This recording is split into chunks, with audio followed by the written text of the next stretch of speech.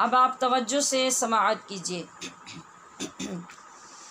अज़्ज़ानी ला यंकिहु इल्ला, अब मैं सिर्फ रवानी से पढ़ूँगी और जहाँ जहाँ मैंने वक्फ़ आपको करवाए हैं वहीं करूँगी, ताकि आप अभी एक दो दिन अगले जो हैं 2-3 दिन बल्कि वो थोड़ी जगह पे वक्फ़ करके इआदा करके पढ़ें ताकि रवानी आ जाए। रवानी मकसूद है, यानी अगर हम लंबा पढ़ें जैसा कि आयत में वक्फ़ आ रहा है और हम वहाँ तक ले जाएं तो फिर आपको बिल्कुल भी पढ़ना नहीं आएगा। अज़्ज़ानी ला यंकिहु इल्ला ज़ानियतन औ मुशरिकह वज़्ज़ानियतु ला यंकिहुहा इल्ला ज़ानिन औ मुशरिक वहुर्रिम ज़ालिका अलल मुअ्मिनीन वल्लज़ीन यरमूनल मुहसनाति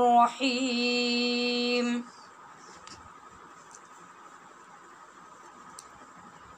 जी आप तर्जुमे की तरफ मुतवज्जे होते हैं।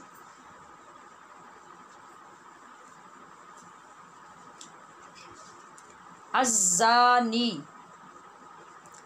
ज़िनाह करने वाला मर्द ला यंकिहु नहीं निकाह करेगा इल्ला मगर ज़ानियतन ज़ानिया औरत या बदकार औ या मुशरिकतन मुशरिका से वज़ानियतु और ज़ानिया या ज़िनाकार औरत या बदकार औरत ला नहीं यंकिहुहा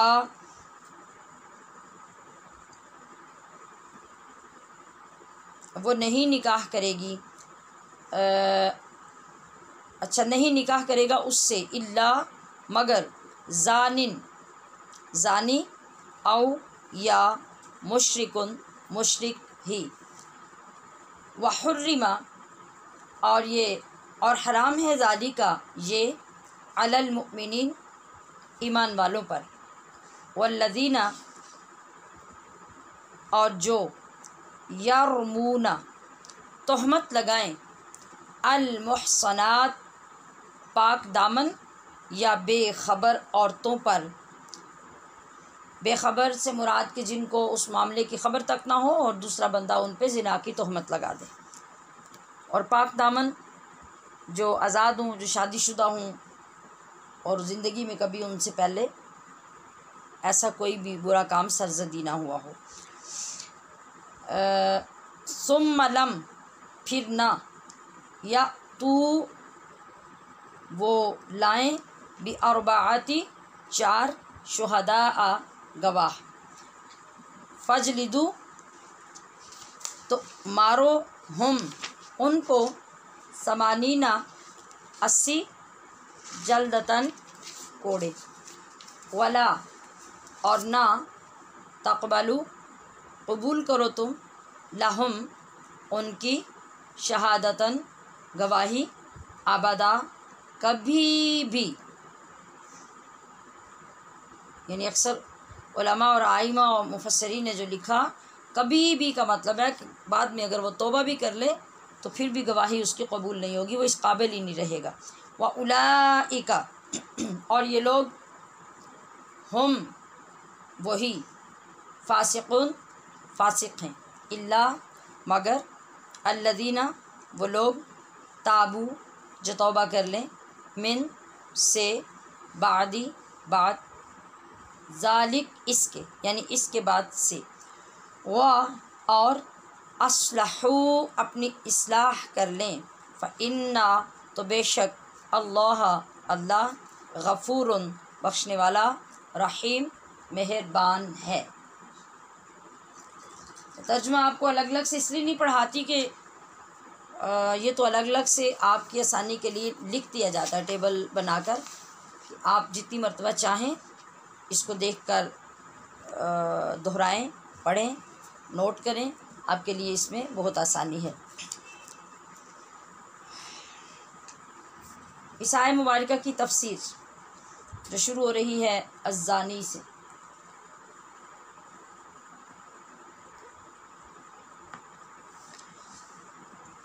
इस आया करीमा के 2 शान नुज़ूल हमारे सामने आए हैं। एक ये कि मुहाजिरीन से यानी जो मक्का से मदीनतुल मुनव्वरा में मुसलमान हिजरत करके गए थे, उनमें से बाज़ सहाबा बड़े नादार गरीब थे। ना तो मदीना मुनव्वरा में उनके पास माल था क्योंकि वो तो हिजरत कर आए थे और जो थोड़ा बहुत था वो पीछे छोड़ आए थे, और ना ही यहाँ उनके कोई अज़ीज़ व अक़ारब थे। जबकि जो बदकार औरतें, जिस तरह के पीछे हमने ज़िक्र किया कि वहाँ अरब में ज़माना जाहिलियत में क्या सूरत हाल थी, तो वो बड़ी मालदार, बड़ी दौलतमंद थी। तो किसी मुहाजिर को ये ख़याल आया कि अगर इनसे निकाह कर लिया जाए तो इनका माल इस्लाम के काम आएगा। सरकार दो आलम सल्लल्लाहु अलैहि वसल्लम ने उन्हें ऐसा करने और कहने और सोचने से रोक दिया, क्योंकि उनके सवाल पर अल्लाह पाक ने ये आयत नाजिल फरमाई। कौन सी? ये जो हमने अभी पढ़ी, अज़्ज़ानी ला यनकिहु इल्ला ज़ानियतन।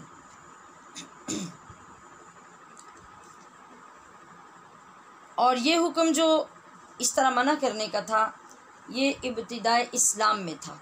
बाद में ये हुक्म इसी सूरह मुबारका की आयत व अंकिहुल अयामा मिनकुम, ये आगे हम अगले इस बात में पढ़ेंगे इंशाअल्लाह, उसकी वजह से फिर ये हुक्म मनसूख हो गया। बल्कि बाज़ मकामात पर ऐसी औरतों को बुराई से रोकने के लिए, तौबा का मौका देने के लिए, उनको इज़्ज़त देने के लिए और इस ज़िल्लत की ज़िंदगी से निकालने के लिए अगर कोई ऐसा मर्द जो मज़बूत हो, जो ये समझे कि मैं ये क़ुरबानी दे सकता हूँ और इसकी इस्लाह कर सकता हूँ, तो फिर ऐसे लोगों के लिए इजाज़त हो गई। तो शान नुज़ूल में जो दूसरी रवायत तफासिर में आई है वो ये है कि एक सहाबी थे नबी इस्लाम के, हज़रत मुरसद सा के साथ, मुश्रिकीन मक्का से ये मुसलमान कैदियों को जाके रातों की तारीकी में निकाल कर ले आते थे। यानी मुश्रिकीन मक्का ने जो जुल्म से मुसलमानों को कैदी बना रखा था ना, तो ये बड़े बहादुर थे और बड़ा रिस्क लेते ये, यानी मदीना मुनव्वरा से चलते और सफ़र कर कर के वो मक्का शरीफ पहुँचते और फिर रातों को छुप छुपा के जिस तरीक़े से होता वो अपने बेगुनाह कैदियों को निकाल कर किसी न किसी तरह से जब मौका मिलता एक दो को ले जाते। एक दिन ऐसा हुआ कि जब वो अपने इसी काम के लिए मक्का में आए और एक दीवार के साए में छुप कर बैठे हुए थे, चांदनी रात थी और रात में जो एक साया सा नज़र आता है, इस तरह बैठे हुए, बैठने का ये मतलब था कि कोई उन्हें देख ना ले। इत्तिफाकन उनाक नामी एक औरत जिससे हज़रत मुरसद के नाजायज़ ताल्लुक़ात ज़माना जाहिलियत में रह चुके थे, उसने इन्हें पहचान लिया। तस्दीक होते ही वो खुशी से उछल पड़ी, मरहबा कहा और कहा कि आज रात आप हमारे पास गुजारो। उन्होंने कहा कि अल्लाह ने अब ज़िना को हराम कर दिया है, लिहाजा मैं मुसलमान हो चुका हूँ और मैं तुम्हारे साथ रात बसर नहीं कर सकता।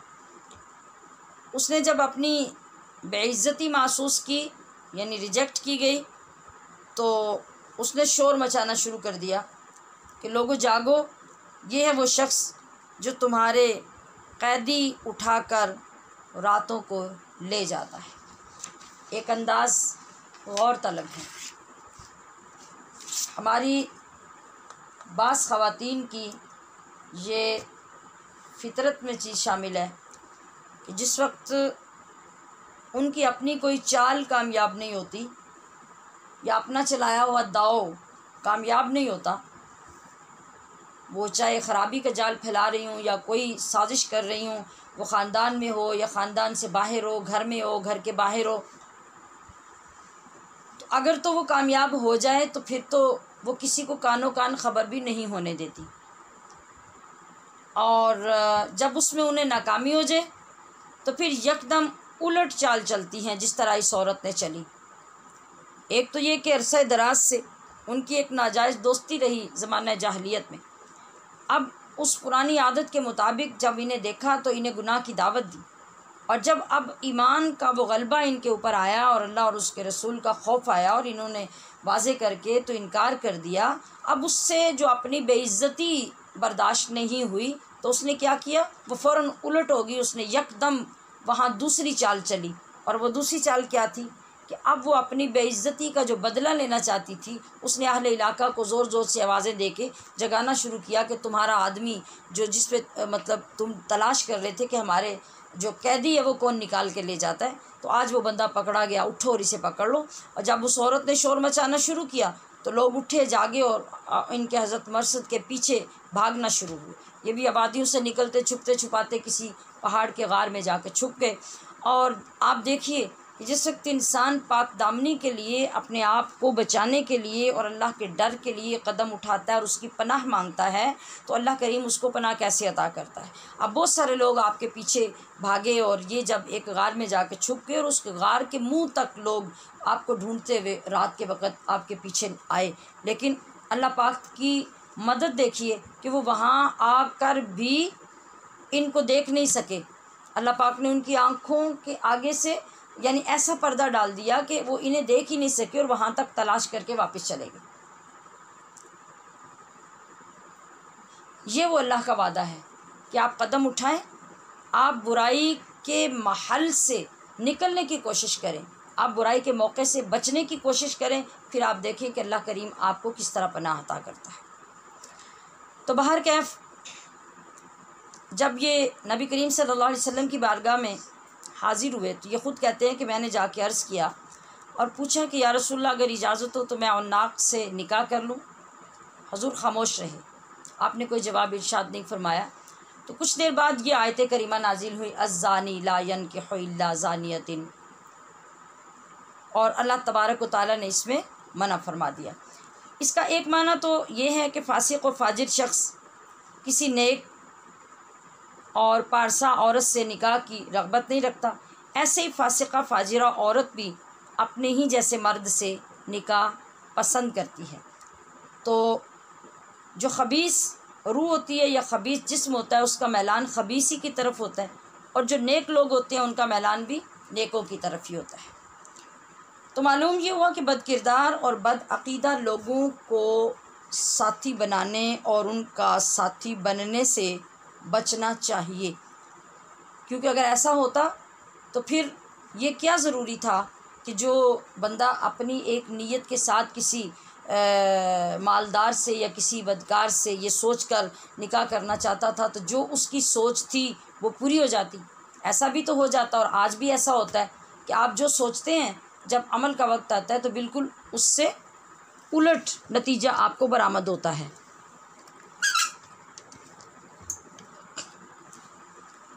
तो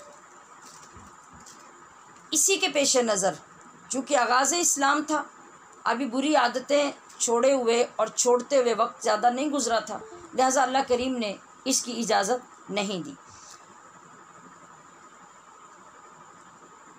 तो इसमें हिकमत क्या थी कि इनका साथी बनने से बचना चाहिए, क्योंकि तबीयतें और सोहबतें एक दूसरे पर असर अंदाज होती हैं।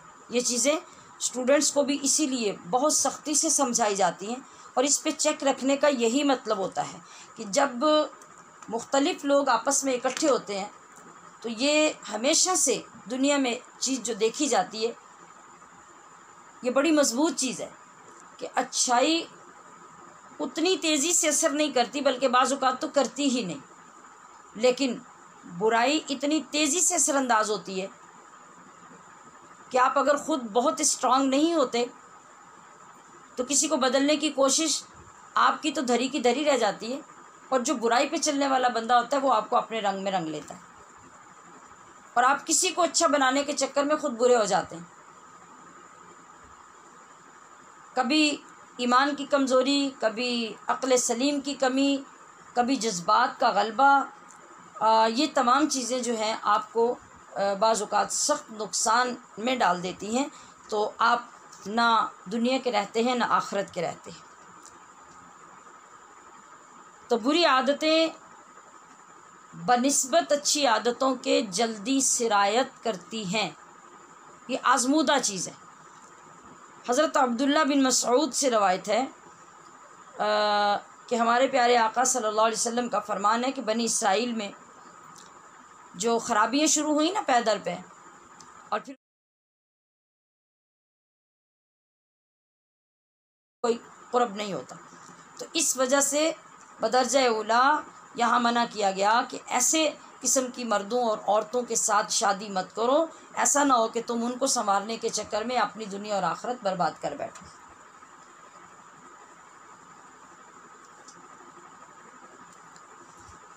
इनमें से एक भी बदअक़ीदा या बद किरदार हो, यानी मियाँ या बीवी, तो बुरे असरात दूसरे पर लाजिमन आते हैं।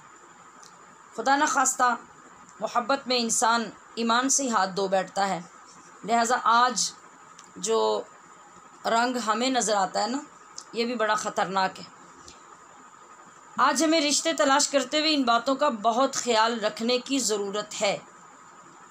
आज हम ये देखते हैं कि कम से कम ज़ात वाला बंदा इस बात पे अड़ा हुआ है, बेटी की आधी उम्र ज़ाया हो गई है और वो इस बात पे अड़ा हुआ है कि अपनी बरादरी का रिश्ता आएगा तो हम करेंगे।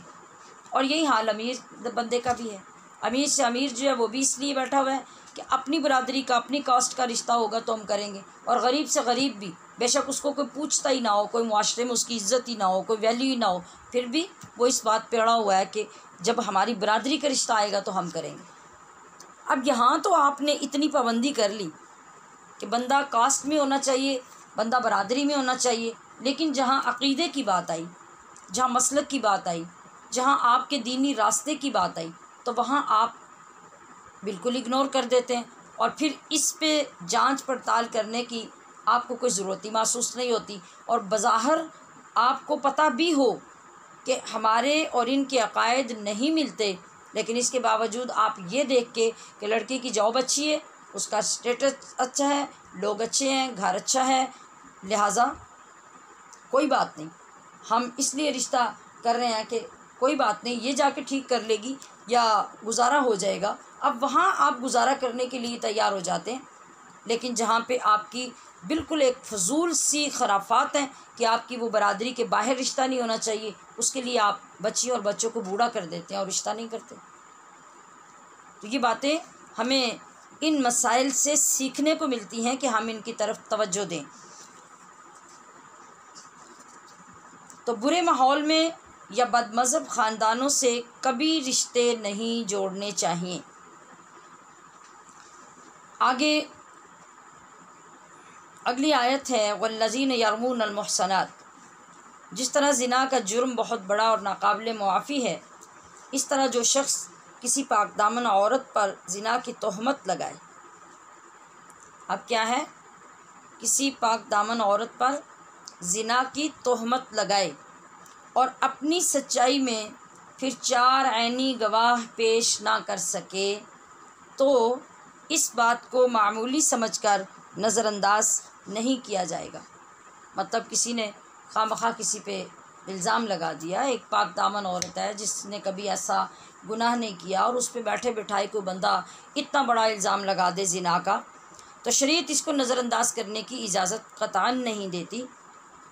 वो ऐसे शख्स के लिए भी पाबंदी लगाती है कि अगर तुम ये इल्ज़ाम किसी पारसा या मोहसना या फिर पाक दामन औरत पे लगा रहे हो, तो फिर तुम्हारे लिए ज़रूरी है कि 4 ऐनी गवाह पेश करो, जिसका हमने कल जिक्र किया था कि कैसे ऐनी गवाह होने चाहिए, और वो भी 4। अब अगर तो वो 4 ऐनी गवाह ले आता है तो उसकी बात मानी जाएगी और उस पर अगली जो भी कार्रवाई है शरीयत की वो की जाएगी।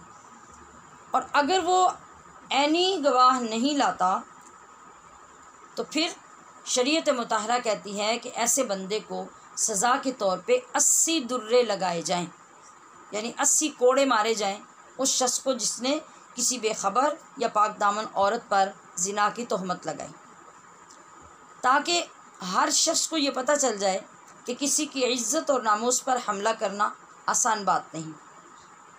जो लफ्ज़ यरमून है, इसका माना वैसे तो है मुतलक़न तोहमत लगाना, यानी कोई भी तोहमत किसी पर लगा दी, जबकि इस आया करीमा में ज़िना की तोहमत लगाना मुराद है, क्योंकि यहाँ ज़िक्र जो हो रहा है वो ज़िना का ही पीछे शुरू और उसी की सज़ाओं का ज़िक्र हो रहा है, अब वो भी खुल्लम खुला।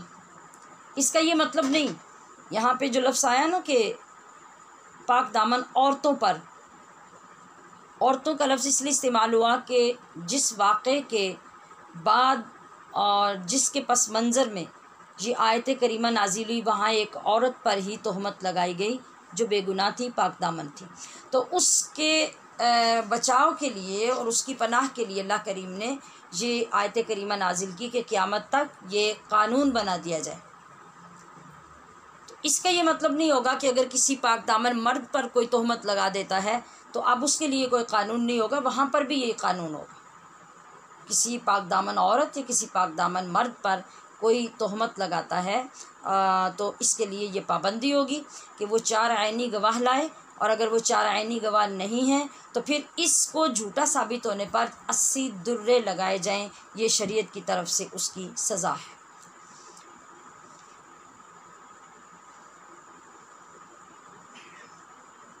जी, अब रही बात कि ये 80 कोड़े कब लगाए जाएंगे। एक तो मैंने कल बताया था कि ये सारी जो शरई हदूद हैं ये कायम होती हैं इस्लामी हुकूमत में, और इस्लामी हुकूमत अगर नाफिज हो भी तो ये 80 कोड़े उस वक्त लगाए जाएंगे जब वो औरत या वो मर्द जिस पर इल्ज़ाम लगा था वो तकाज़ा करें कि हम इस पे दावा करते हैं अपनी इज़्ज़त का कि इसने हमारी इज़्ज़त को उछाला है और हमारी इज़्ज़त को ख़राब किया है, तो इस दावे के जवाब में इन इल्ज़ाम लगाने वालों पर मर्द हो या औरत हो उसको 80 कोड़े लगाए जाएं।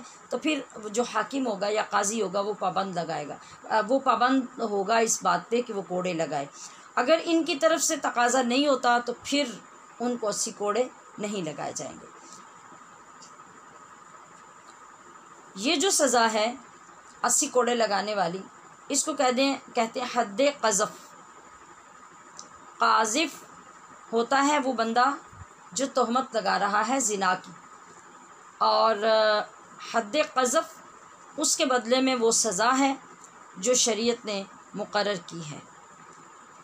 अच्छा, अब ये जो तोहमत है इसके लगाने का अंदाज़ और इसकी सूरतें क्या होंगी, ठीक है।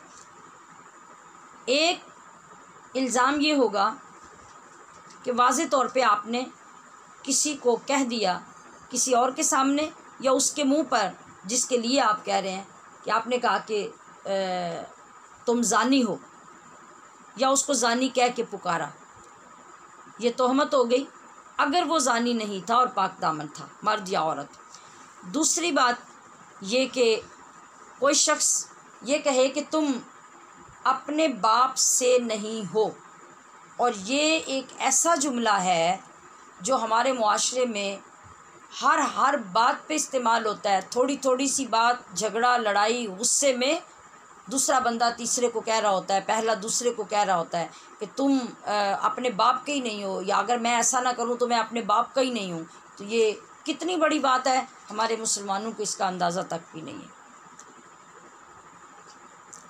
2 सूरतें। तीसरी सूरत ये कि जिस बंदे पर आप तोहमत लगा रहे हैं, जिस पर आपकी तोहमत साबित हो रही है, आप उसका बाप का नाम लें उसके सामने या लोगों के सामने, उसके बाप का नाम लेकर कहें कि वो तो तुम्हारा बाप ही नहीं है। अब ये भी एक गाली है। इसका भी दूसरा मतलब ये है कि तुम हरामी हो, तुम इस बाप के बेटे ही नहीं हो। तो अब ये बात कितनी दूर तक जाएगी, इस बात के अंदर ये बात निकलेगी। एक ये कि तुम हरामी हो, दूसरे ये कि तुम्हारी माँ बदकार थी जिस वजह से तुम उस नतीजे में पैदा हुए, तुम अपने बाप के नुत्फे से पैदा नहीं हुए। तो कितनी बड़ी बात है ये। कभी हमारे लोगों ने ये सोचा इतनी छोटी छोटी बातें करते हुए कि शरीयत ने इसके लिए कितनी सज़ाएं रखी हैं। अच्छा, आगे ये 3 सूरतें हो गई।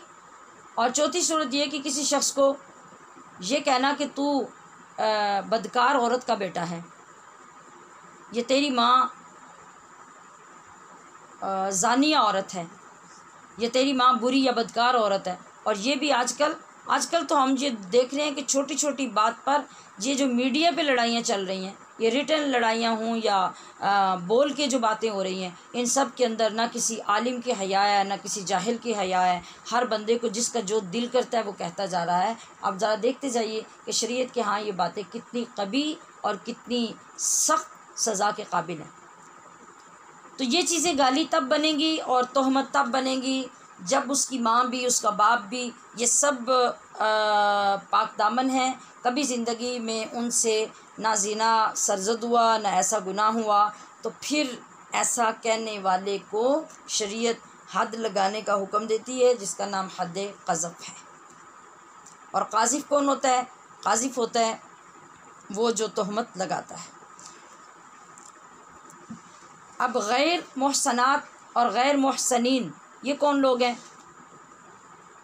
यहाँ पर मुहसनीन की बात हुई है ना, कि वो लोग जो मुहसनात हैं, पाक दामन हैं, आज़ाद हैं, मुसलमान हैं और उनसे कभी ज़िंदगी में ज़िना नहीं हुआ, ये तो होंगे मुहसनात और मुहसनीन, ये स्वाद के साथ होता है।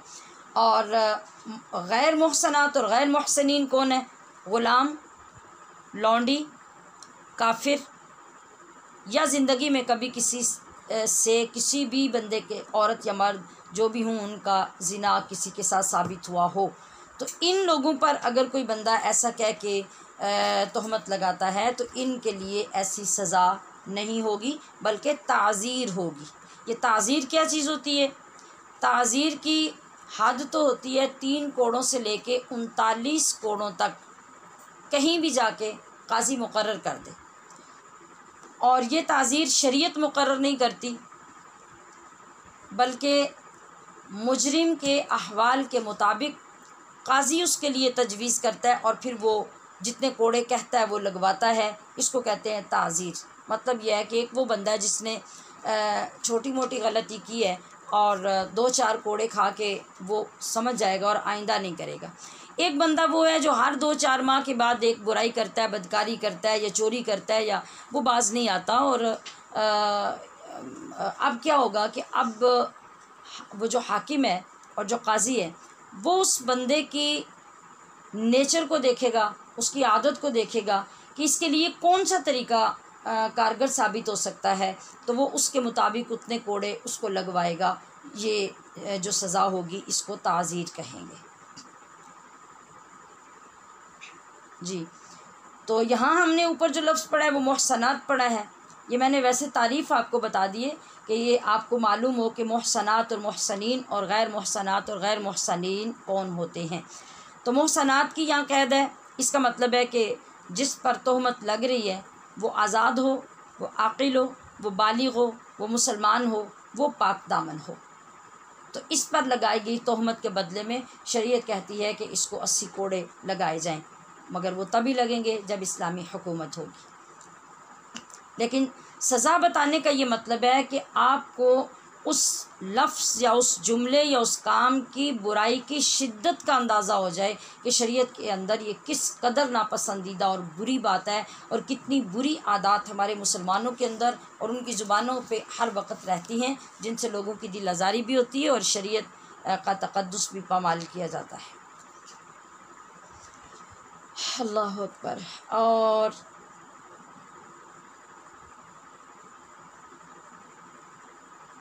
जी, अब इस आयत करीमा में तहमत लगाने वाले के लिए 3 सज़ाएँ शरीयत ने मुकर्रर की हैं। एक तो ये कि उसको 80 कोड़े मारे जाएं। दूसरा ये कि जो माली हुकूक होते हैं, माली हुकूक और मादली मामलात में ऐसे शख्स की गवाही आइंदा कबूल ना की जाए, यानी अदालतों में, पंचायतों में, लोगों के अंदर फ़ैसलों में उसको बिठाया ना जाए और उसकी गवाही कबूल ना हो। तीसरी सज़ा उसकी ये है कि उन्हें ऐसे बंदों को फासिक करार दिया जाए और उन पे यही लेबल रखा जाए, इल्लल्लज़ीन ताबू, मगर वो लोग कि जो तौबा कर लें। तो क्या होगा, सज़ा मिलने के बाद अगर वो तौबा कर लेता है तो अल्लाह ताला उसे आखिरत का अज़ाब मुआफ़ कर देगा। लेकिन गवाही कबूल किए जाने में अहनाफ का और दीगर बहुत से असलाफ़ का ये मसलक है कि उसके बावजूद कि वह तौबा कर ले उसकी गवाही कबूल नहीं की जाएगी। वल्लाहु व रसूलुहु आलम बिस्सवाब।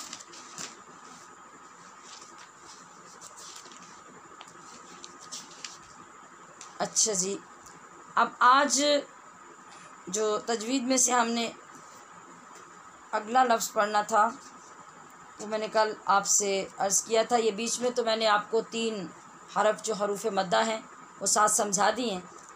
अब इसके साथ तजवीद में से एक और चीज़ शामिल कर लीजिए, वो है हरूफ क़लक़ला। और अब ये हम बहुत ज़्यादा इनको समझ चुके हैं, अब सिर्फ़ इनका मजमूआ रह गया है। बार बार हम जब इनको पढ़ते हैं, क़लक़ले पे ज़ोर देते हैं, तो इस तरह से हमने काफ़ी हद तक सीख लिया। लेकिन एग्जैक्टली आपने ये देखना है कि हरूफ क़लक़ला कितने हैं। तो ये 5 हरूफ हैं, क़ाफ़, ता, बा, जीम, दाल। तो मुख्तलिफ़ उलूम में जब कोई इस तरह पहचान के लिए लफ्ज़ इकट्ठे होते हैं और वो ज़्यादा होते हैं ना, तो अहले इल्म उनको जोड़कर तरतीब दे के कोई लफ्ज़ या जुमला बना देते हैं। मतलब आपके पास अगर 8-10 हरूफ हैं, आपने उनको गिन गिन के याद रखना है, तो आपको वो याद करना मुश्किल होगा। लेकिन जब आप उनको एक जुमले में इकट्ठा कर देंगे और वो एक बामाना लफ्ज़ बन जाएगा या एक तरतीब से बन जाएगा, तो उसको याद रखना आपके लिए आसान हो जाएगा। तो तजवीद में हमारे जितने भी ये हरूफ हैं जो फ़लाँ फ़लाँ सिफ़ात उनमें पाई जाती हैं या फिर फ़लाँ फ़लाँ मखारिज वाले हरूफ हैं या उनका नाम क्या बनता है, उनको इसी तरह जोड़कर मजमुआ बना दिया जाता है। तो यहाँ हरूफ क़लक़ला का जो मजमुआ बनाया है वो है क़ुतबु जद्दिन, क़ुतबु जद्दिन, क़ाफ़, ता, बा, जीम, दाल। ठीक हो गया। तो क़लक़ला जो होता है, क़लक़ला का माना होता है आवाज़ का टकरा कर वापस आना। तो ये जब हम कहते हैं ना क़ाफ़, आक़, आक़, आप देखें कि अपने मखरज में आवाज़ टकरा के वापस आ रही है, इसी को क़लक़ला कहते हैं। तो क़लक़ला हरफ के साकिन होने की सूरत में ज़्यादा होता है, ये मैं पहले बार बार बता चुकी हूँ। जैसे आक़, इक़, उक़। और हरफ के मखरज के पहचानने का तरीक़ा भी यही है कि आप उसके शुरू में हमज़ा मुतहर्रक लगाएं और हरफ को साकिन करें, तो इस तरह आपको जल्दी मालूम हो जाता है। हमारे सबक का दूसरा हिस्सा हस्बे मामूल है हदीस पाक और दुआ। आज की हदीस पाक है ला हिजरता बादा सलास। बोलिए, ला हिजरता बादा सलास। फिर बोल लीजिए, ला हिजरता बादा सलास। ये मुस्लिम शरीफ से हदीस पाक ली गई है, जिसका माना है, ला का माना होता है नहीं, हिजरता, हिजरत का मतलब होता है छोड़ना, किसी को तर्क कर देना या तर्क ताल्लुक़ कर लेना। बादा, बाद, सलास, 3 दिन के। बामुहावरा तर्जुमा है कि 3 दिन के बाद तर्क ताल्लुक़ जायज़ नहीं है। ला हिजरत बाद सलास बहुत आसान लफ्ज़ हैं, आप बहुत आसानी से इनको याद कर लेंगे। सलास का मतलब 3 होता है, बाद का मतलब बाद होता है, ला का मतलब नहीं होता है। ये अलग अलग देखिए और इनको आप जोड़ते जाएं। हिजरत का लफ्ज़ हम बेशुमार इस्तेमाल करते हैं, उर्दू में इस्तेमाल करते हैं, फ़ारसी में, अरबी में। तो हिजरत का मतलब होता है छोड़ देना, तर्क कर देना। अब हम देखते हैं कि इस हदीस का माना क्या है, मज़मून क्या है, ये अपने असल पर क्या है और इससे मुराद क्या है। ठीक है, इसलिए कि बाज़ चीज़ें हम जब किसी से सुनते हैं या ख़ुद से किताबों में पढ़ते हैं तो हम ये समझते हैं कि हमने इन लफ्ज़ों को उस तरह से समझ लिया जिस तरह से समझने का हक़ था। हालांकि ये बहुत बड़ी गलती होती है, हम ऐसा नहीं कर सकते। ख़ास तौर पे दीनी मामलात में, दीनी तालीमात में हम अपने पढ़े हुए पर कभी भी एतबार नहीं कर सकते जब तक आपको सीना बसीना लेकर उस्ताद बनने वाला शख्स पढ़ाएगा नहीं, समझाएगा नहीं, उस वक़्त तक आप उन चीज़ों को नहीं समझ सकेंगे। तो ये हदीस पाक पढ़ते हुए मेरी नज़र में आई और मुझे इसके अंदर बहुत सारी चीज़ें नज़र आईं जो हमारे मुआशरे में पाई जाती हैं। और ख़ास तौर पे जो पढ़े लिखे लोग होते हैं, उलमा होते हैं, जब ये चीज़ें बयान करते हैं तो हमारे जैसे जो कम पढ़े लिखे लोग होते हैं उनके सामने जब ये चीज़ें आती हैं तो हम उनको हुज्जत बना लेते हैं, बग़ैर सोचे समझे, बग़ैर उसकी तशरीह पढ़े हुए, सोचे सुने हुए। और उसके अंदर जो असरार और रमूज़ हैं, जो दक़ीक़ चीज़ें हैं, उनको समझने की कोशिश करने की बजाय हम फ़ौरन अटैक कर देते हैं। मसलन आज की हदीस पाक कि 3 दिन के बाद तर्क ताल्लुक़ जायज़ नहीं है। अच्छा, अब ये जिन लोगों ने सुनी होगी, जिन लोगों ने पढ़ी होगी, तो जो बंदा पढ़ाने वाला या थोड़ा बहुत इल्म रखने वाला बंदा होगा और देखेंगे कि वो किसी ऐसे वक्त में उसके साथ मामलात पेश आए हैं तो वो अपने इस टाइम का ख्याल नहीं कर रहा, तो वो फ़ौरन आके उस पर फतवा लगा देंगे और उसको सुनाएंगे। क्या सुनाएंगे? भाई आप तो कहते हैं कि नबी इस्लाम ने फरमाया कि 3 दिन से ज़्यादा किसी से नाराज़ होना जायज़ नहीं, और आपको तो 6 महीने हो गए हैं, आप तो राज़ी नहीं हो रहे, आप तो सुलह ही नहीं कर रहे। और फिर लोगों के बीच में बैठ के कहेंगे कि ये लोगों को सुनाने वाले लोगों का ये हाल है, ये लोगों को पढ़ाने वालों को का ये हाल है कि लोगों को तो ये बताते हैं कि 3 दिन से ज़्यादा नाराज़ नहीं रहना चाहिए, और ख़ुद बेशक 2-2 4-4 महीने क्या और साल क्या लोगों के साथ नाराज़गियाँ रखें, तो इनको ख़ुद हदीस पाक का कोई पता नहीं होता। ये है हमारा जो इल्मी लेवल होता है और हमारी जो मेंटालिटी होती है। तो इसकी इस्लाह करना मकसूद है, जिस वजह से मैंने ज़रूरी समझा, मुझे अच्छा लगा कि मैं आपके लिए इसको मुंतखब करूं और आपके सामने पेश करूं। तो आइए देखते हैं, मुख्तसर वक्त में जायज़ा लेते हैं कि इस हदीस पाक से क्या साबित हो रहा है। इससे साबित ये हो रहा है कि मुसलमान का मुसलमान से 3 दिन से ज़्यादा क़ता ताल्लुक़ करना जायज़ नहीं। ठीक है, इतनी बात ही हो गई हदीस पाक के तर्जमे के मुताबिक। अब अल्लामा अबी मालिकी लिखते हैं कि 3 दिन से ज़्यादा जिस तरक ताल्लुक़ की ममानियात है उससे मुराद ये है कि लोग हुकूक़ मुआशरत या हुकूक़ रिश्तेदारी और हुकूक़ सोहबत नीज़ एक दूसरे के ऐब निकालने या फिर दुनियावी मामलात में ग़ज़बनाक होकर क़ता ताल्लुक़ कर लेते हैं। फिर सुनिए मैंने क्या कहा है। इस हदीस पाक से मुराद जो अल्लामा अबी मालिकी लेते हैं ना, वो कहते हैं कि बाज़ औक़ात जो मुआशरती मामलात होते हैं, इज्तिमाई मामलात ज़िंदगी के, उनकी वजह से कभी रिश्तेदारों में ऊंच नीच हो जाती है, बहन भाइयों में हो गई, खाला भांजी में, फूफी भतीजी में हो गई, चचा भतीजा में हो गई, या और कई तरह के मामलात होते हैं। उनमें अगर इस तरह की कोई कमी बेशी या ज़्यादती हुई है, या किसी ने किसी को का ऐब निकाल दिया या उसको खामखा हिट किया, और इस तरह के कई दीनी मामलात जो होते हैं, बंदा इस पे गुस्से में आ जाता है और एक दूसरे से क़ता ताल्लुक़ कर लेता है। तो इस किस्म के मामलात में 3 दिन से ज़्यादा तर्क ताल्लुक़ जायज़ नहीं। बंदे को चाहिए कि वो 3 दिन तक अपना गुस्सा जो है वो देखे, वो कंट्रोल हो जाए। जब उसको समझ आ जाए ज़्यादती उसकी है या ज़्यादती दूसरे की, तो जो ये चाहता है कि अल्लाह के हाँ मेरा मकाम ज़्यादा हो या अल्लाह मुझसे ज़्यादा राज़ी हो जाए, तो उसको चाहिए कि वो पहल कर ले, क़ता ताल्लुक़ी ख़त्म करने में पहल कर ले, कि इससे आपके लिए सवाब ज़्यादा है। किसके लिए? जो क़ता ताल्लुक़ी में पहल करता है। किन मामलात में? ये मैंने चंद मामलात का ख़ुलासा आपके सामने रख दिया।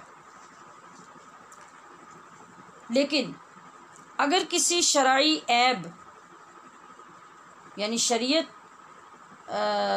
में शरीयत के मुताबिक अगर किसी के अंदर वो ऐब पाया जाता है जिसको शरीयत नापसंद करती है और उसका एक्शन लेती है, या फिर कोई गुनाह जो शरीयत के ख़िलाफ़ है वो किसी बंदे के अंदर पाया जाता है, तो इसकी वजह से अगर तर्क ताल्लुक़ 3 दिन से ज़्यादा भी हो जाएगा तो वो जायज़ होगा।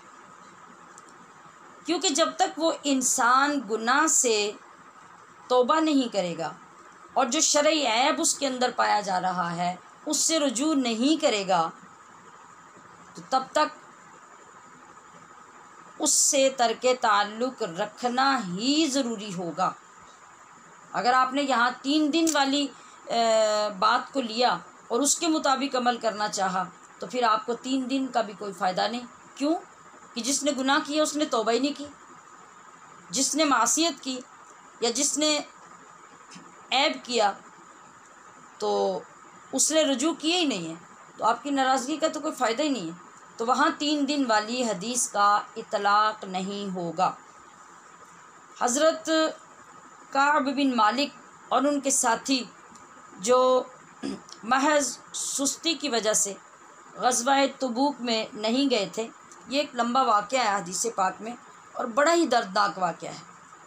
तालिबात ने ये ग़ालिबन सानविया ख़ासा में रियाज़ुस सालिहीन में ये वाक़या है और बड़ी तवालत से, और मैं तो वो जब भी वाक़या पढ़ूँ पूरा पढ़ नहीं सकती, इतना दर्दनाक और इतना जो उसके अंदर नबी करीम सल्लल्लाहु ताला अलैहि वसल्लम का जो अंदाज़, और फिर उनकी एक तरफ मोहब्बत और दूसरी तरफ अल्लाह तबारक व तआला की शरीयत की पासदारी, ये ऐसी मोहब्बत का मामला है कि उसको पढ़ के बर्दाश्त करना मुश्किल हो जाता है। तो अब चूँकि मैं थोड़े से वक्त में वो तो बयान नहीं कर सकती, मैंने उसका रेफरेंस दे दिया, और जो अहले ज़ौक़ हैं वो रियाज़ुस सालिहीन किताब, और जो बच्चियाँ हैं जो अभी सानवी आमा में हूँ या आगे हूँ जिनके ज़हन में ना भी हो वो उसको पढ़ सकते हैं। तो नबी अलैहिस्सलातु वस्सलाम ने अब इन लोगों को, हज़रत काब बिन मालिक और इनके जो 2 साथी और थे, बाकी तमाम लोग तैयारी करके ग़ज़वा तबूक के लिए निकल रहे, और ये आजकल करते करते करते वक्त गुज़र गया और ये शामिल नहीं हुए। तो वापसी पर जब नबी करीम सल्लल्लाहु अलैहि वसल्लम को मालूम हुआ और इनको बुलाया और इनसे उज़र सुने, और ये मैंने कहा कि एक लंबा वाक़या है। बाहर के अब नतीजतन नबी अलैहिस्सलातु वस्सलाम ने ख़ुद भी इनसे क़ता ताल्लुक़ कर लिया और फिर सहाबा इकराम को भी बोलने से मना कर दिया, हत्ता कि उनकी बीवी से भी कह दिया कि वो घर चली जाए, उनके साथ भी उनका कोई ताल्लुक़ ना रहने दिया कि वो भी घर में ना रहें, कि वो भी इनसे ना बोले चालें। 50 दिन इस अज़ियत के गुज़रे हज़रत काब बिन मालिक के, जो अपना ये हाल बताते हैं कि उसको सुनना और पढ़ना मुश्किल हो जाता है, लेकिन आका सल्लल्लाहु अलैहि वसल्लम ने तर्के ताल्लुक़ ख़त्म नहीं किया। 50 दिन तक वो तर्के ताल्लुक़ कायम रहा। आपने बिल्कुल कभी काब बिन मालिक से बात नहीं की, कभी उनको बुलाया नहीं, बिल वास्ता भी नहीं, कभी पैगाम तक नहीं भेजा, हत्ता कि एक एक करके जो ये सख्ती थी ना क़ता ताल्लुक़ी की, वो ज़्यादा कर दी। अब आपको ये याद नहीं था कि ला हिजरत बाद सलास, पता चला कि वो नौयत नहीं थी जो 3 दिन के बाद माफ़ी मिलने वाली होती, यहाँ नौयत और थी। अब मामला शरीयत का हो चुका था और ये बहुत बड़ी बात, नबी अलैहिस्सलातु वस्सलाम के अदब की बात और आपके हुक्म की बात बन चुकी थी। तो अब अल्लाह ने उनका फ़ैसला करना था और फिर नबी अलैहिस्सलातु वस्सलाम ने उस फ़ैसले को फॉलो करना था। तो अब 50 दिन शिद्दत की तकलीफ़ और अज़ियत में गुजारने के बाद रब्बे करीम ने इनकी तौबा का ऐलान किया, आयत नाजिल हुई, जिब्रील अमीन आए, फिर हुज़ूर सल्लल्लाहु ताला अलैहि वसल्लम ने एक सहाबी से फरमाया कि वो ऐलान करे कि काब बिन मालिक की तौबा कबूल हो गई है। तो 50 दिन के बाद सहाबा ने, हत्ता कि हज़रत काब बिन मालिक अपने दोस्तों को सलाम करते थे तो वो सलाम का जवाब भी नहीं देते थे, इतना सख्त क़ता ताल्लुक़ी का हुक्म आ गया और 50 दिन तक जारी रहा। तो फिर क्या हुआ, आप तौबा करते रहे, आप रोते रहे, दिन रात तौबा में लगे रहे। अल्लाह पाक को जब उसको करम करना मकसूद था, उसने करम किया, तौबा कबूल हुई, तो तब जाके आका अलैहिस्सलातु वस्सलाम ने भी क़ता ताल्लुक़ी ख़त्म फरमाई। तो इस तरह अज़वाज मुतहरात से भी नबी अलैहिस्सलातु वस्सलाम ने 1 माह तक तर्के ताल्लुक़ रखा, यानी आपसे ताल्लुक़ क़ता कर दिया। उसकी वजह क्या थी? उसकी वजह यह थी कि अज़वाज मुतहरात ने जब देखा कि सहाबा इकराम में और आगे जंगों से माले गनीमत आने की वजह से हालात की बेहतरी हो रही है और अब हालात में आसूदगी आ गई है, तो उन्होंने अपने घर के जो मामलात थे, जो निज़ाम थे, उनको बेहतर करने के लिए आपसे नफ़क़ा ज़्यादा मांगा, गल्ला ज़्यादा मांगा, सामान ज़्यादा मांगा। तो अल्लाह तबारक व तआला ने अपने महबूब अलैहिस्सलातु वस्सलाम को ये हुक्म दे दिया कि हबीब आप उन्हें कह दीजिए कि आप 2 में से एक चीज़ का इंतखाब कर लें, या ये पसंद कर लें कि आपको नबी के घर में रहना है तो नबी के घर में अगर रहना है तो फिर तो ऐसे ही रहना है, और अगर आपको नफ़क़ा चाहिए, साजो सामान दुनिया का चाहिए, तो फिर आओ मैं तुम्हें दुनिया का साजो सामान दे देता हूँ और मैं तुम्हें अपने निकाहों से खारिज कर देता हूँ, छोड़ देता हूँ तुम्हें। अब ये जब अज़वाज मुतहरात का ये मुतालबा और अल्लाह का ये हुक्म आया, आप सल्लल्लाहु ताला अलैहि वसल्लम ने तमाम अज़वाज मुतहरात से क़ता ताल्लुक़ी कर ली। अब इस इंतज़ार में और इस वक्त में गुज़रते गुज़रते पूरा 1 माह गुज़र गया और 1 माह के बाद तमाम अज़वाज मुतहरात ने मुत्तफ़क़ा फ़ैसला किया और उन्होंने अर्ज़ किया कि या रसूलल्लाह हमें दुनिया के असबाब और माल नहीं चाहिए, हमें आपकी ज़ात चाहिए, लिहाजा आप हमें इख्तियार फरमाएं। तब आप सल्लल्लाहु अलैहि वसल्लम ने उनके साथ ताल्लुक़ को बहाल किया। वहाँ आपने अपने ही घर में 3 दिन से ज़्यादा नाराज़गी क्यों की? आपको समझ आ रही है? तो ये नौइयत है किन चीज़ों पर जो आपकी ज़ात के साथ ताल्लुक़ रख रही हैं, जहाँ आपकी दिल आज़ारी हुई है, आप आला ज़र्फ़ी का मुज़ाहरा करते हैं, आप किसी को माफ़ कर देते हैं, या इस तरह के ये जो मामलात होते हैं छोटे मोटे जिनका ऊपर ज़िक्र हुआ, इनके अंदर ये बात होगी। और शरीयत को किसी को अपने हाथ में लेने की इजाज़त नहीं होगी, क़वानीन को हाथ में लेने की इजाज़त नहीं होगी। वहाँ आप अपनी मर्ज़ी से किसी को माफ़ नहीं कर सकते। मुझे उम्मीद है कि आपको इसकी अच्छी तरह से समझ आ गई होगी। तो फिर इस तरह से जब कोई आलिम दीन होगा या कोई दीन इस्लाम की तालीमात पर, तबलीग पर और उसकी तदरीस पर मामूर होगा, तो वो बेशक 1000 बार इस हदीस पाक को बयान करे। हाँ, अगर वो अपने नफ्स के गलबे का शिकार है और अपनी नफ्स परस्ती में वो वाकई ऐसा कर रहा है कि वो उस लिस्ट की गलती है और नाराज़गी जिसमें 3 दिन से ज़्यादा नाराज़ नहीं रहना चाहिए, तो फिर तो वो आलिम दीन भी काबिल गिरफ्त है। लेकिन अगर वहाँ शरीयत का कोई मामला है और वो शरीयत की वजह से एक्शन कर रहा है और लोगों को या रिश्तेदारों को या अपनी औलाद को या अजीज़ व क़ारब को वो ये दावत दे रहा है और वो लोग इस वजह से या उसके साथ खार कर रहे हैं या दुश्मनी कर रहे हैं या ज़्यादती कर रहे हैं जिससे दीन को नुकसान हो रहा है, तो वो कतई पर पाबंद नहीं होगा कि 3 दिन के बाद उनसे सुलह कर ले।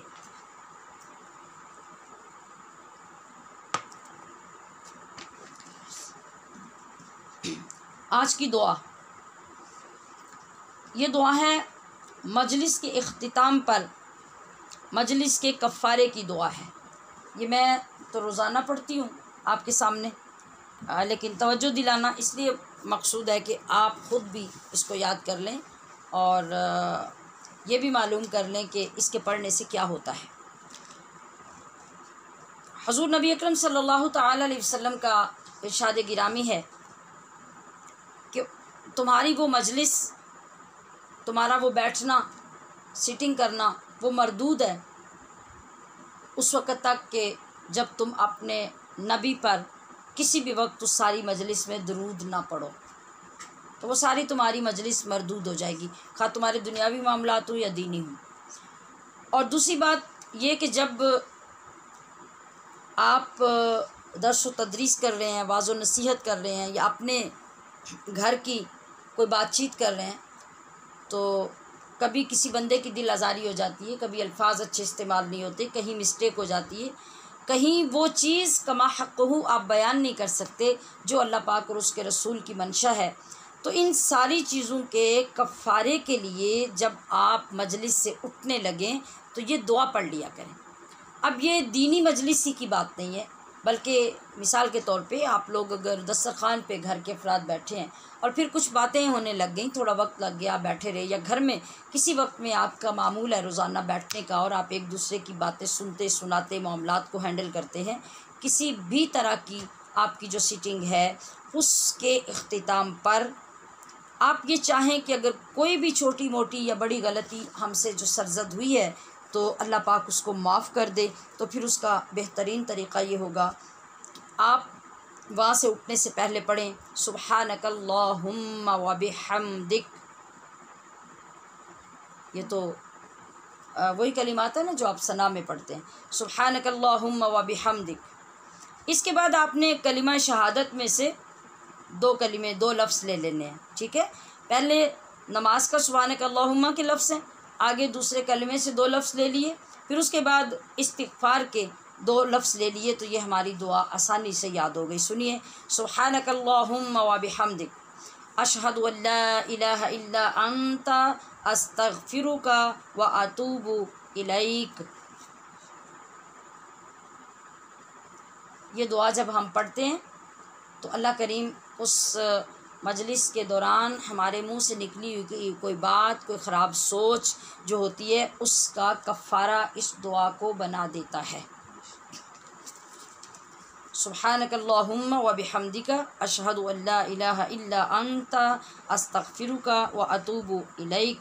और दरमियान में भी अगर आप वक्फ़ करना चाहते हैं तो फिर यही करेंगे, व बिहम्दिक, यहाँ भी वक्फ़ कर सकते हैं, और ला इलाहा इल्ला अंत यहाँ पर भी वक्फ कर सकते हैं, अस्तगफिरुक पर भी कर सकते हैं, और आखिर पे एंड पे जाके भी कर सकते हैं।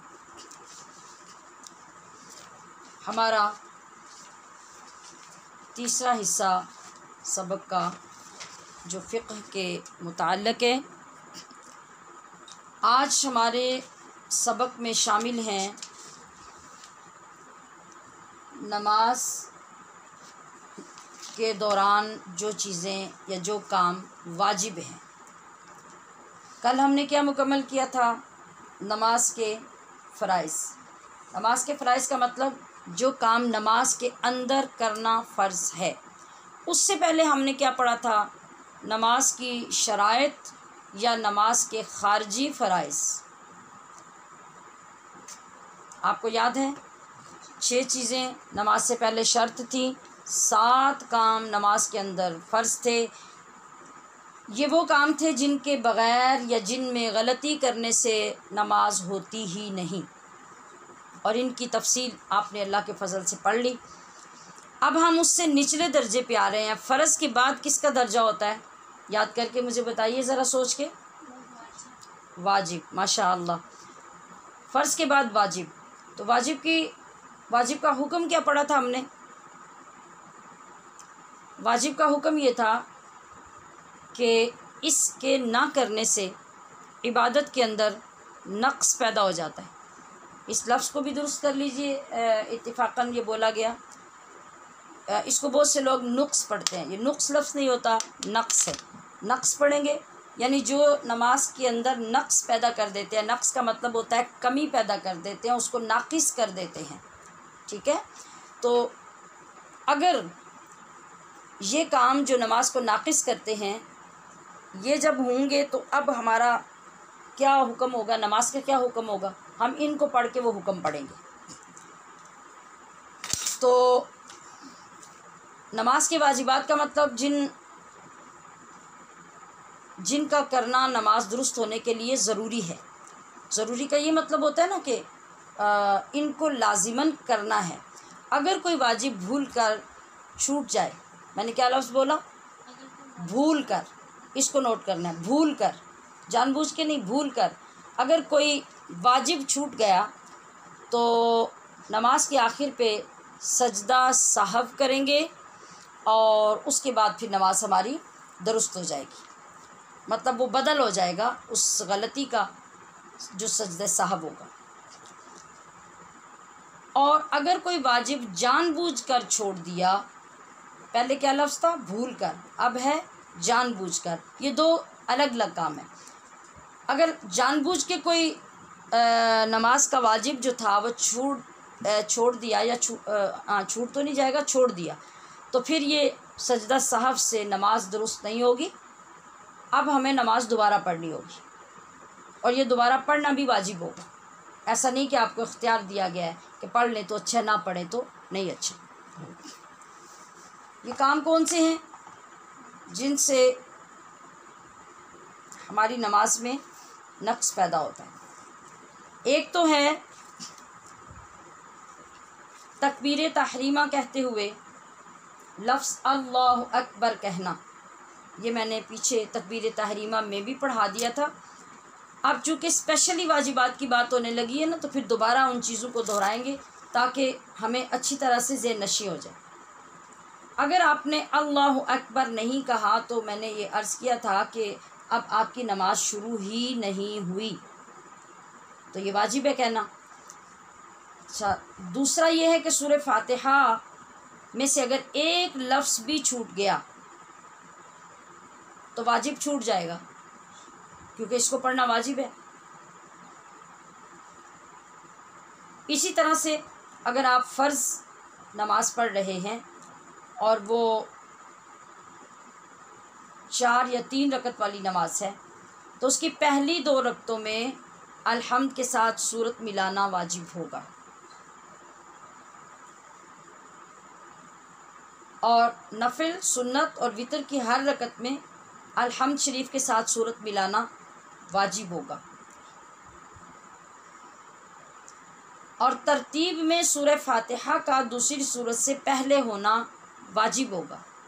क्या मतलब हो रहा है, ये जो हम चीज़ें पढ़ रहे हैं इनके आगे पीछे हो जाने से या गलती से छूट जाने से तो सजदा साहब होगा, और जानबूझ के छोड़ा तो नमाज दोबारा पढ़नी पड़ेगी। अब ऐसा नहीं है कि हमसे जो मर्ज़ी गलती हो जाए तो हम ये कहें कि चले हम आखिर पे सजदा साहब कर लेते हैं तो नमाज हो जाएगी, ऐसा नहीं होगा।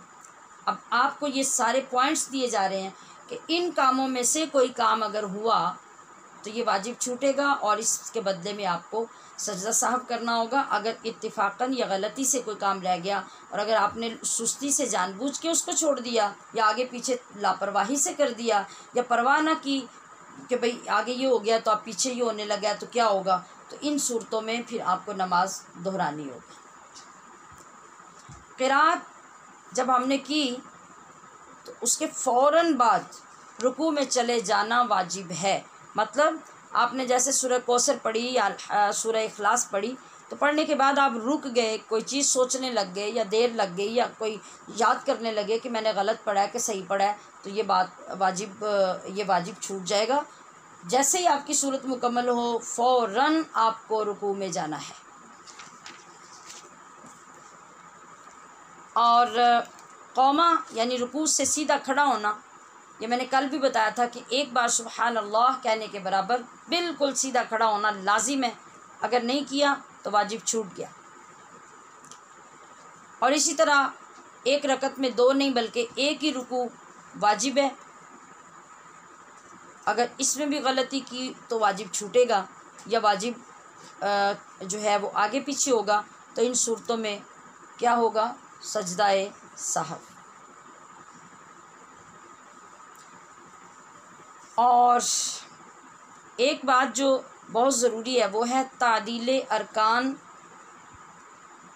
तादील का मतलब क्या होता है कि ठहर ठहर कर सुकून से, इत्मीनान से, आराम से करना। तो तादील अरकान का मतलब है नमाज का हर रुकन, जैसे रुकू, सजदा, कौमा, जलसा। कौमा होता है समी अल्लाहु, जलसा होता है दो सजदों के दरमियान बैठना, और सजदा और रुकू का तो आपको इल्म ही है। तो इन सब में कम से कम एक मर्तबा सुबहान अल्लाह कहने की मिक़दार में ठहरना ये वाजिब है। इससे भी जल्दी अगर किसी ने अपनी हालत को बदल लिया यानी कौमे से सजदे में, सजदे से जलसे में चला गया तो ये वाजिब छूट जाएगा।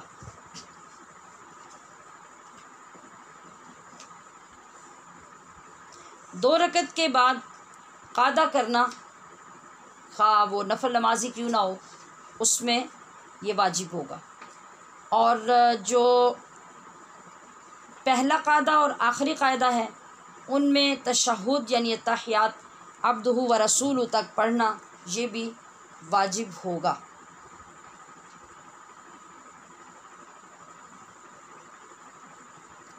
और नमाज वितर जब आप पढ़ रहे हैं तो वितर में जो आप दुआ क़ुनूत पढ़ने लगते हैं तो उससे पहले अल्लाहु अकबर के साथ तकबीर कहना ये भी वाजिब होगा। और जब आप वितर नमाज में अल्लाहु अकबर कहेंगे तो इसके बाद दुआ क़ुनूत का पढ़ना भी वाजिब होगा। ठीक है। और फिर नमाज के बाद का बताया था आपको कि जब आप नमाज मुकम्मल करने लगते हैं तो उसमें लफ्ज़ अस्सलाम कहना वाजिब है और अलैकुम कहना सुन्नत है, वो वाजिब नहीं है। इन सारे वाजिबात के बयान करने का क्या मतलब है कि अगर इनमें से कोई वाजिब भी छूट गया या आगे पीछे हो गया, इस गलती की वजह से आप सजदा साहब करेंगे और आपकी नमाज हो जाएगी। अगर जानबूझ के आपने ऐसा किया तो आपकी नमाज नहीं होगी, उसको दोबारा पढ़ना होगा। ठीक है। आज ये आपका फ़िक़्ह का सबक भी हो गया और कई दिनों से पीछे हमारा सबक जो अक़ाइद का पेंडिंग चला आ रहा था, आज मैं उसको शामिल कर रही हूँ आपके सबक में। और ये इसकी इब्तिदा होगी। वैसे तो हमने जो आगाज़ में ईमान के बारे में चीज़ें पढ़ी थी, अल्लाह पर उसकी किताबों पर, रसूलों पर, फ़रिश्तों पर, आखिरत के दिन पर और तकदीर पर जो अच्छी और बुरी हो, इन सब पे ईमान पड़ा था। लेकिन अभी हमारे ईमान में और हमारे अक़ीदे में बहुत सी चीज़ें हैं जिनका होना, समझना और उनका आना अशद ज़रूरी है, जो हमारे ईमान के लिए बहुत ही ज़रूरी है और हमारे जो अमाल हैं उनके लिए भी बहुत ज़रूरी है।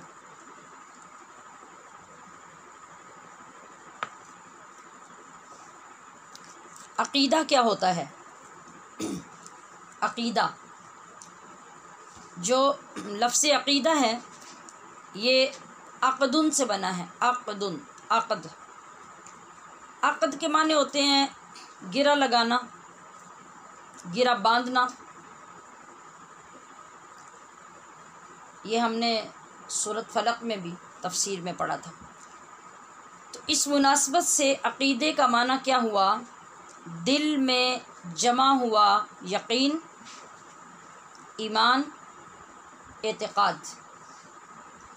ये अल-मुंजद जो अरबी लुग़त की बहुत मारूफ़ किताब है, उसकी तफसीर के मुताबिक मैंने इसके मानी पेश किए। अक़ीदे का माना दिल में जमा हुआ यकीन, ईमान, एतिक़ाद। दूसरी तारीफ़ जो अक़ीदे की किताबुत तारीफ़ात में सैयद शरीफ जुरजानी ने की है, वो है कि अक़ीदा वो शय है जिसमें सिर्फ़ एतिक़ाद का इरादा किया जाए, अमल का नहीं। एतिक़ाद का यानी उसको मज़बूत करने का, पुख्ता करने का अपने दिमाग के अंदर, सोच के अंदर, इसको कहते हैं अक़ीदा। यानी अक़ीदा एक नज़रिए का नाम है जो ज़हन में पुख्ता हो जाए। और तीसरी किताब लुग़त की मिसबाहुल लुग़ात है, जिसमें लिखा गया कि अक़ीदा वो शय है जिस पर पुख्ता यकीन किया जाए। जैसे अल्लाह की ज़ात पर हमारा अक़ीदा, रसूल की ज़ात पे हमारा अक़ीदा कोई बंदा तब्दील कर सकता है? कायनात में कोई ताकत है जो एक मुसलमान के अंदर से खुदा न खास्ता वो बदबख्त ना हो जाए, वो मुर्तद होने के लिए तैयार ना हो जाए? वरना मुसलमान कभी भी इस बात से मुनकिर नहीं होता, कमज़ोर नहीं होता कि जो अक़ीदा और जो नज़रिया उसका अल्लाह की ज़ात के मुतल्लिक़ है वो वही है और उसको उतना ही पुख्ता रहना है।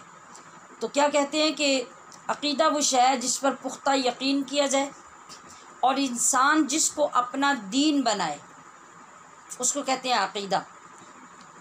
और इसका एतिक़ाद रखे, यानी वो चीज़ जिसको वो अक़ीदा बना रहा है और जिस पे अपने दीन की बुनियाद रख रहा है, उसको वो क्या करे? उस पे वो यकीन रखे, कभी भी उसमें फिर कमज़ोर ना हो। लोगों के कहने की वजह से आखिरत को मानना ना छोड़े, रसूल को मानना ना छोड़े, अल्लाह की ज़ात व सिफ़ात का इनकार ना करे। और बाज़ के नज़दीक अक़ीदा उस नज़रिए का नाम है जिस पर यकीन रखने की बिना पर आप दीन इस्लाम में दाखिल रहेंगे। मतलब यही जो मैंने चंद चीज़ें गिनवाई हैं, अगर आप अल्लाह की ज़ात और सिफ़ात में कोई शक पैदा कर लेते हैं तो आप इस्लाम में कायम रहेंगे? नहीं, आप तो खारिज हो जाएंगे, रसूल के मुतल्लिक़ भी, किताबों के मुतल्लिक़ भी। और बहुत सारी चीज़ें हैं जो हमारे अक़ायद में हैं जिनको हम पढ़ना चाहते हैं, तो वो सब ऐसी हैं कि अगर आप उनको नहीं मानेंगे, उनका इनकार कर देंगे, तो आप इस्लाम से निकल जाएंगे। इस्लाम के साथ फिर आपका कोई ताल्लुक़ नहीं रहेगा। हाँ, तो दीन में अक़ीदे की बहुत ज़्यादा अहमियत होती है। अक़ायद जो होते हैं ना, वो आमाल से अफज़ल और आला होते हैं। ये बात बड़ी अहम है। अक़ायद आमाल से अफज़ल व आला होते हैं। गोया कि अक़ायद वो चीज़ें जो उस पाक बर्तन की या गंदे बर्तन की मानिंद हैं जिसके अंदर कोई चीज़ आप डालना चाहते हैं। अगर वो बर्तन पाक है तो डाली गई चीज़ भी पाक है, और अगर बर्तन गंदा है तो जितनी भी कीमती चीज़ या पाक साफ़ चीज़ डाल लो वो गंदी हो जाएगी। यही हिसाब अक़ायद का होगा। अगर अक़ीदा हमारा अच्छा है तो हमारे छोटे मोटे अमाल भी कबूलियत पाते जाएंगे, और अगर अक़ीदा ही बातिल है तो फिर वो एक नापाक बर्तन बन गया और अब आप जो मर्ज़ी उसमें डालें वो नापाकी हो। जैसे कुरान करीम में इरशाद होता है, वल अस्री इन्नल इंसान लफ़ी खुस्र इल्लल्लज़ीना आमनू व अमिलुस्सॉलिहात। कसम है ज़माने की, इंसान यकीनन खसारे में है, नुकसान में है। आगे क्या कहा, इल्लल्लज़ीना आमनू, सिवाय ईमान लाने वालों के, और बाद में कहा व अमिलुस्सॉलिहात, और अच्छे अमाल करने वालों की। आपने देखा कि कुरान करीम ने भी पहले अक़ीदे का ज़िक्र किया और उसके बाद आमाल का। पहले नबी अलैहिस्सलातु वस्सलाम के लाए हुए दीन पर ईमान, यकीनी एतक़ाद, उसके बाद आमाल। तो ऐसा करने वाले जो लोग होंगे वो नुकसान वालों से अलग हो जाएंगे। फिर कुरान फरमाता है, जो लोग ईमान लाए और नेक आमाल किए तो हम उन्हें जन्नत में दाखिल कर देंगे। क्या कहा, ईमान लाए और नेक अमाल किए। अब इनका ईमान ला कर नेक अमाल करने का जो अक़ीदा है ये दुरुस्त है और इसकी जज़ा जन्नत है। फरमाया जहाँ वो हमेशा हमेशा रहेंगे। अल्लाह तबारक व तआला का वादा सच्चा है और इससे ज़्यादा सच्चा कौन हो सकता है। आप यहाँ भी देखिए कि यहाँ पहले अक़ीदे की बात, फिर ईमान की बात, आमाल की बात। तो इनाम पाने वाले मुस्तहिक कौन लोग होंगे, जिनके ईमान अल्लाह की मर्ज़ी और ज़ाबिते के मुताबिक होंगे। वो तो जन्नत भी पाएंगे, जन्नत की नेमतें भी हासिल करेंगे। इसके बरक्स कुरान फरमाता है कि अगर कोई शख्स इक़ामत सिलात भी करता है, आसमानी किताबों पर भी यकीन रखता है, मगर तमाम अक़ायद को नहीं मानता, अमाल करता है, तिलावती करता है, नमाज़ें पढ़ता है, मगर तमाम अक़ायद उसके दुरुस्त नहीं हैं। जो नबी अलैहिस्सलातु वस्सलाम को अल्लाह ने अता किए और आपने लोगों को ला कर दिए, वो सब के सब नहीं मानता, तो वो पढ़ता रहे नमाज़ें, वो पढ़ता रहे बाकी किताबें और इबादतें रियासतें करता रहे, कुछ भी करे, तो वो जन्नत में जाने का तसव्वुर भी नहीं कर सकता। जैसा कि नबी अलैहिस्सलाम के ज़माने में कुछ लोग ऐसे थे जिन्होंने बज़ाहिर अमाल भी सहाबा किराम जैसे किए और करते थे, जिहाद में भी सहाबा किराम के साथ जाते थे, माल गनीमत भी साथ लेते थे, नमाज़ें भी आप सल्लल्लाहु अलैहि वसल्लम के पीछे अदा करते थे, मगर अल्लाह पाक ने उनके अमाल को नज़रअंदाज फरमाया, इसलिए कि वो दिल से अक़ीदे में नबी अलैहिस्सलातु वस्सलाम को नहीं मानते थे। तो ये इब्तिदा थी कि आपका पहले अक़ीदा मज़बूत हो, ऊपर से वो कुछ कहते जो हुज़ूर सल्लल्लाहु अलैहि वसल्लम फरमा रहे होते उसकी तायद करते, मगर अंदर से उनके दिल जो हैं वो बहुत बुरी बातें सोचते और बहुत बुरे अल्फाज कहते। तो जिस तरह कुरान पाक में है, समिअना व अताअना,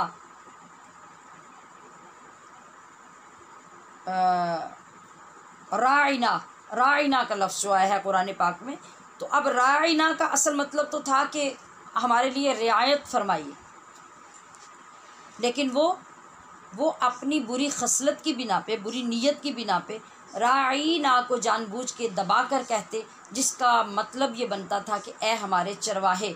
तो वो इतनी खबासत अपने अंदर रखते थे कि वह हुज़ूर अलैहिस्सलाम के सामने खड़े होकर भी अपने अंदर की बुराई को ज़ाहिर करते और बज़ाहिर वो ये कहते कि हम भी राइना ही कह रहे हैं। इसलिए अल्लाह करीम ने ज़ाबिता ही बदल दिया, उसने फरमाया कि राइना कहो ही ना, तुम उन्जुर ना कहा करो। तो ये चीज़ें जो हैं ये अमाल को भी बर्बाद कर देती हैं। तो फिर आप देखिए कि जब उनके अक़ायद दुरुस्त नहीं थे तो उनको उनके अमाल ने को फ़ायदा दिया। कुरान ने डिक्लेयर कर दिया, नबी अलैहिस्सलातु वस्सलाम ने ख़ुद उठा के एक वक्त में सबको बाहर निकाल दिया। तो हर बालिग मुसलमान मर्द व औरत के लिए ये लाजिम है कि वो पहले अपने दीन के अक़ायद जानें। बचपन ही में हमारे लिए ज़रूरी है कि हम बच्चे की बढ़ती उम्र के साथ साथ उसको वो अक़ायद ज़हन नशी करवाते जाएं जिसके बग़ैर उसके अमाल उसको फ़ायदा नहीं दे सकते। मैंने कहा कि अमाल के सही होने का दारो मदार अक़ायद पर है। आप यूँ समझ लीजिए कि अक़ायद दीन में रजिस्ट्रेशन का नाम है। आप जैसे किसी इदारे में रजिस्टर्ड होते हैं, बाकायदा फॉर्म लेते हैं, फ़िल करते हैं और उसमें दाखिला होता है आपका, तो दाखिले के बाद आप उस इदारे की ज़िम्मेदारी बन जाते हैं। किसी भी आप इंस्टीट्यूट में हैं या किसी ऑफ़िस में जॉब के लिए हैं और आपने वो प्रोसेस पूरा किया है, तो अब आप उनके ज़िम्मेदारी हैं। और अगर आपकी रजिस्ट्रेशन नहीं हुई, फॉर्म फिल नहीं हुआ और आपने वहाँ बाकायदा एडमिशन नहीं लिया, तो फिर तो कोई आपको पूछेगा ही नहीं। आप सारी सारी रात बैठ के पढ़ते रहें, आपका तो इम्तिहान नहीं होगा, आपकी सनद नहीं आएगी, आपका सर्टिफिकेट नहीं आएगा। तो आपको सनद कब मिलती है? जब आपने बाकायदा रजिस्ट्रेशन करवाई होती है, एडमिशन लिया होता है और रूल्स रेगुलेशंस को फॉलो कर रहे होते हैं, तो फिर आपकी छोटी छोटी सी जो मेहनत है, छोटे छोटे से जो टेस्ट हैं, वो भी काउंट होते हैं आपके फाइनल रिज़ल्ट।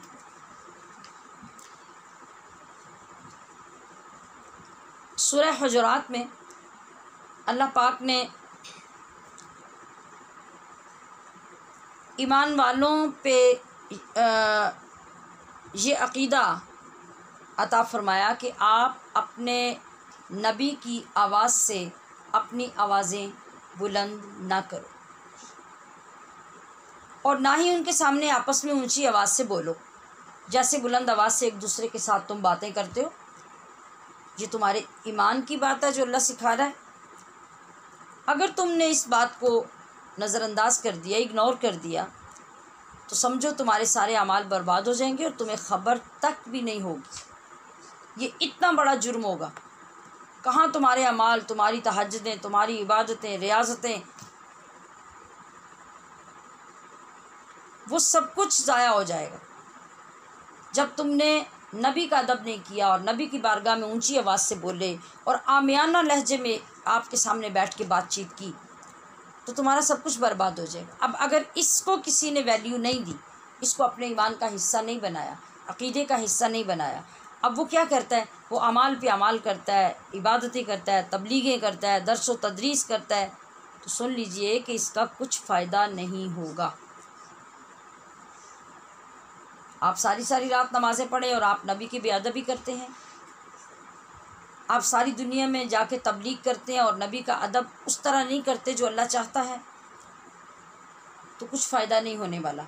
और इसका सबूत ख़ुद नबी अलैहिस्सलाम की सुन्नत मुबारका से साबित है।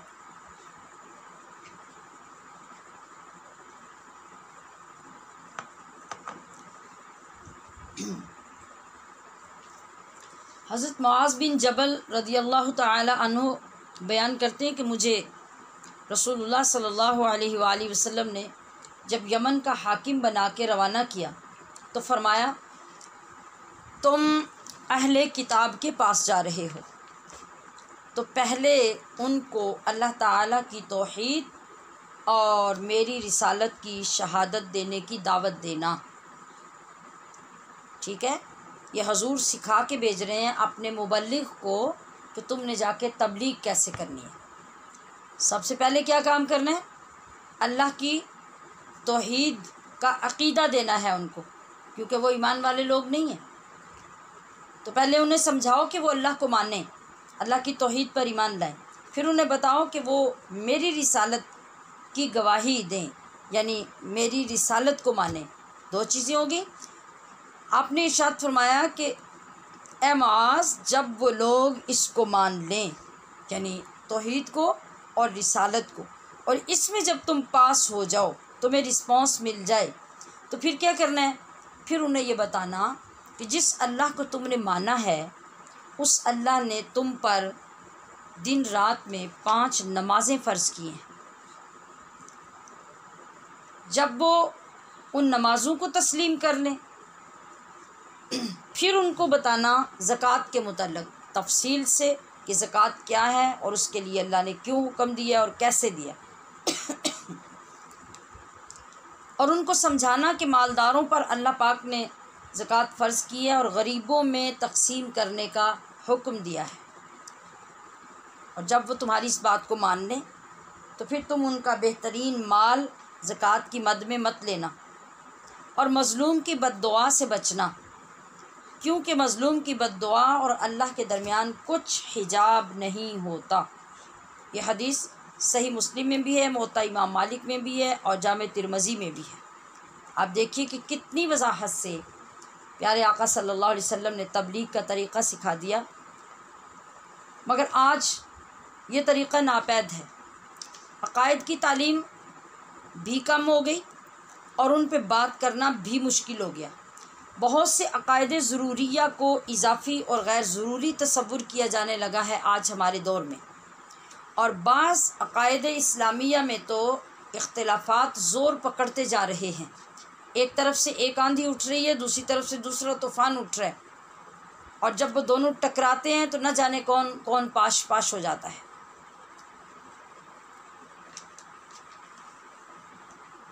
हमारे याद रखने और गौर करने की बात यह है कि अगर हमारे अमाल को ही सब कुछ, यानी हम ख़ुद अपने अमाल को ही सब कुछ समझेंगे, और अगर अल्लाह ने हमारे अमाल को ही सब कुछ समझना होता और यही बात तक़वे की अलामत होती, तो फिर तो बहुत से मज़ाहिब बातिला से ताल्लुक़ रखने वाले जो बहुत से बड़े बड़े अमल, नेक अमल करते रहते हैं,